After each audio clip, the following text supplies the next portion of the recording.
Don't you know I love you 1,000 times more than Catherine ever did? And don't you know that I can drag you down as quickly as I raised you? 'Tis lucky you have your bed already, madam, because if you did not, I would not give it to you again.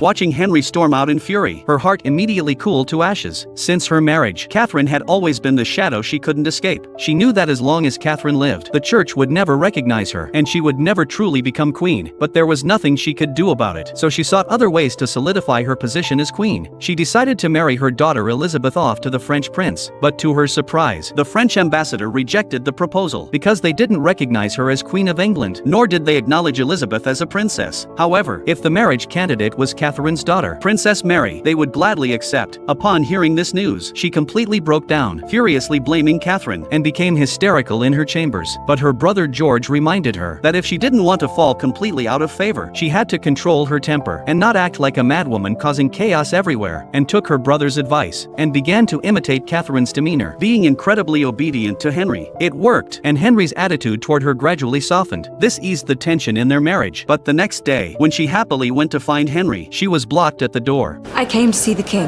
Madam, His Majesty left early this morning to go hunting with the Duke of Suffolk. Suffolk? Yes, madam. Upon hearing this, Anne lost her smile. It seemed she had sensed that her husband had betrayed her once again, though, in the eyes of others, she was still the radiant queen, and alone understood that it was all just a facade. And the truth, as she feared, was that Henry had already lost interest in her, and had fallen in love with the daughter of another nobleman.